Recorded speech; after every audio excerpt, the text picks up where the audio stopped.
I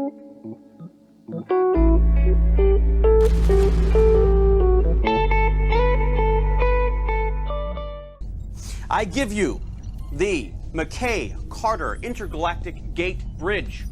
34 gates from both the Milky Way and Pegasus Gate systems have been strategically placed in the massive void between our two galaxies.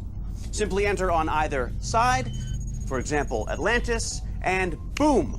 A macro that I have written specially for the occasion will command each gate in the chain to store you in its buffer and forward you along to the next, and the next, and the next, and the next, and the next, until you arrive here. Once at the Midway space station, you simply exit the Pegasus Gate system and enter the Milky Way Gate system, where a similar macro designed by yours truly will forward you along to the SGC. Total travel time, a little over 30 minutes. Cue applause.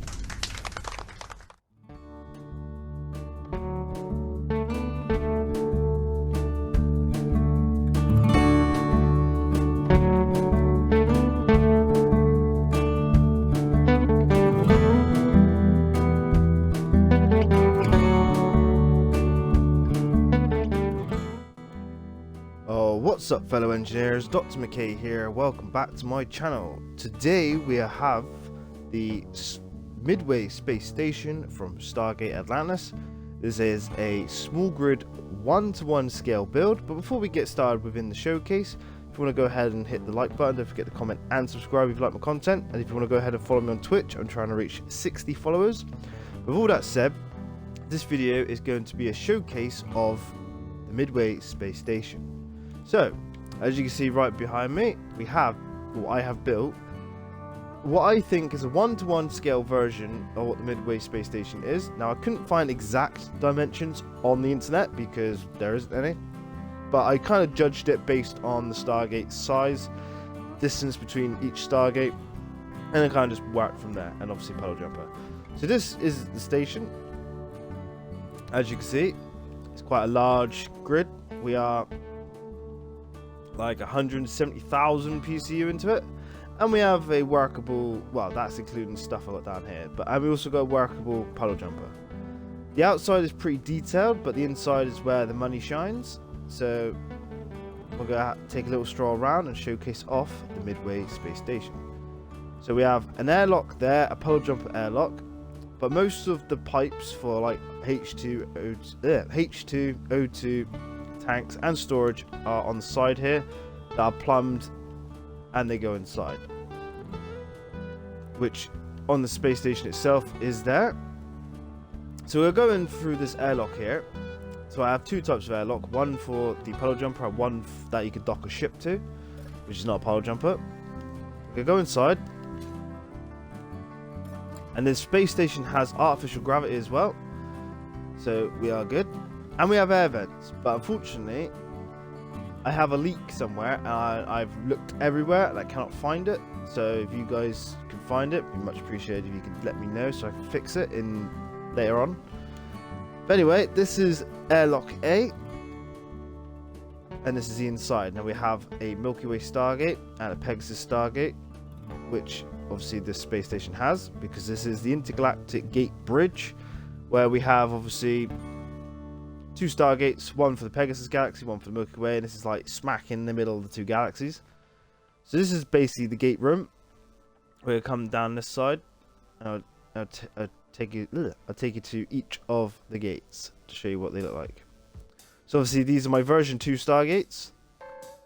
Yeah, this is the Milky Way one, and obviously we've got 9 chevrons because we can see the entire gate. It's pretty decent. Obviously, if you're playing on PC, you could probably swap this gate out for the actual functional Milky Way gates, and the same for the Pegasus. But obviously, I'm playing on Xbox, so we have to deal with, obviously, Xbox limitations here.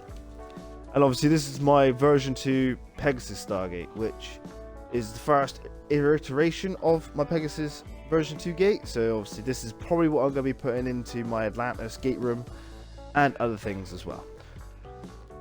Pretty cool. So that's basically the gate room, pretty bare bones, as you can see. But we're going to go into the main superstructure now. So obviously that's the control room up there. But as we come through, we'll shut this door because I think the leak's in the main room. we have basically our first level, obviously our windows, as you can see outside.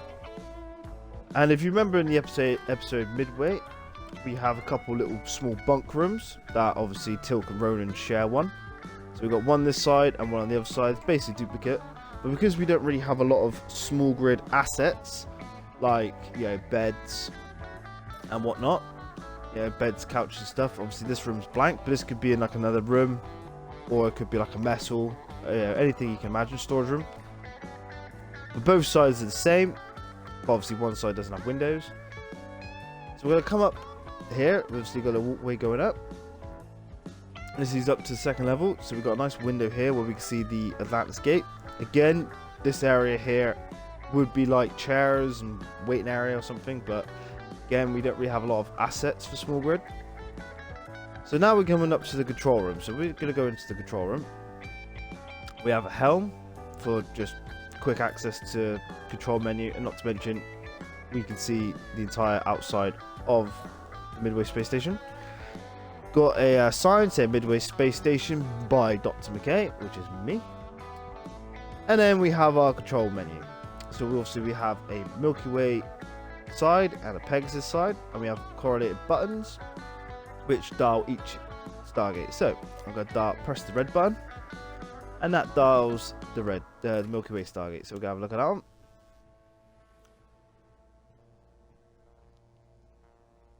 And obviously they dial up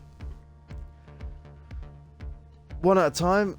Obviously it took a while to configure the timer blocks, but we managed to get it work.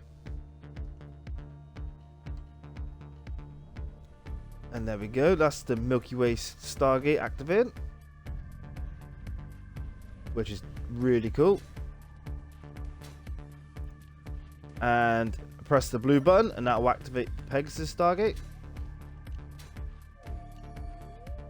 as you can see.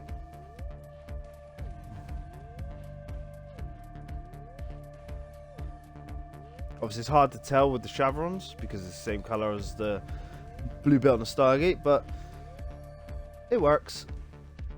And that's chevron 7. And now we have wormhole. So both gates activate. And like I said, if you pull it over to PC, you should be able to put in the functional Stargates in their place. So that's basically the two Stargates. And then obviously we have the white button to shut down each Stargate. I'll just show you one shutdown. Takes a minute or so.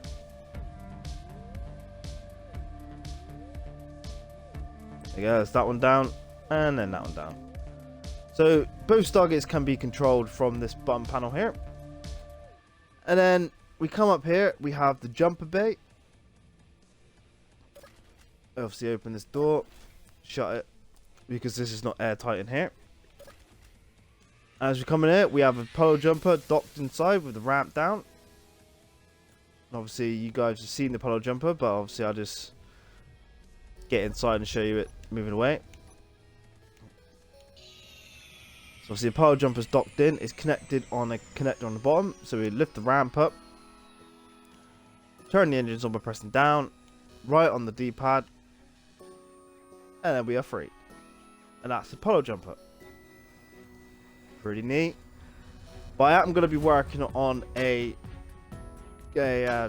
conversion of this Puddle jumper to try and have retractable drive pods. So stay tuned for an updated Puddle jumper. Yeah, but that is essentially the Midway space station. It's not like a ship, it doesn't really fly around. It is a station. And if you're wondering how I managed to get it to be a station and have artificial gravity on small grid without using mods, I'll quickly show you.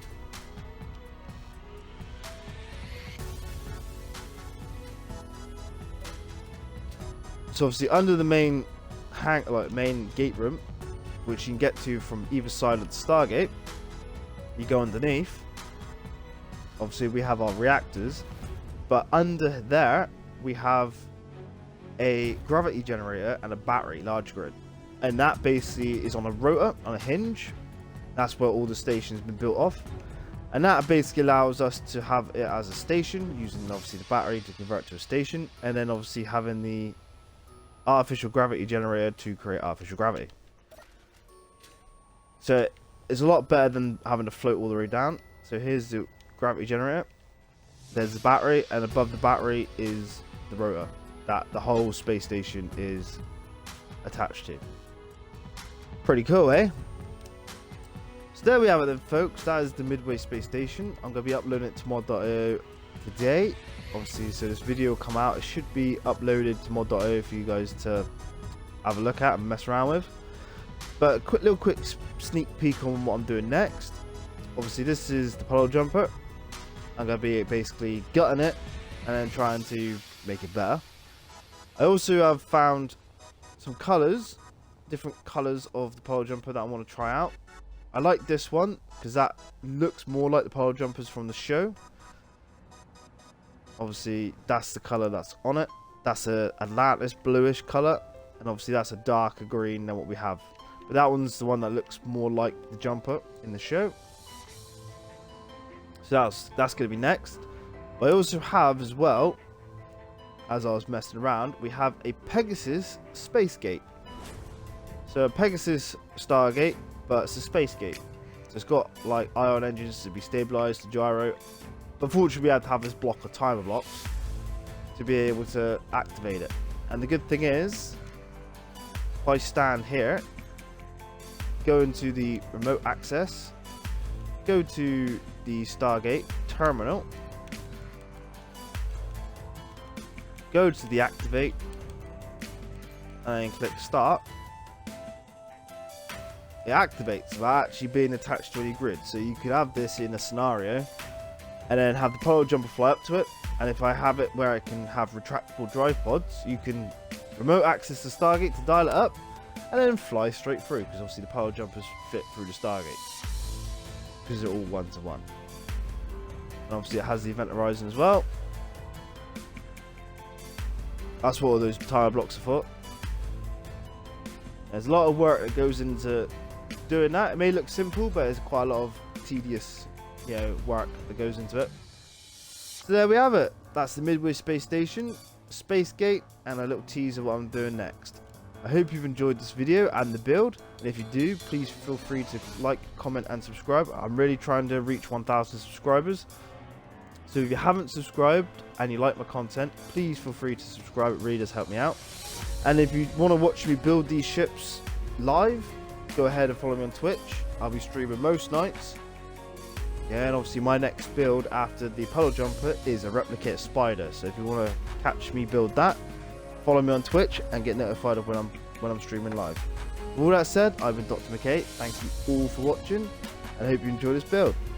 Until the next time, I'll catch you then. Cheers and goodbye.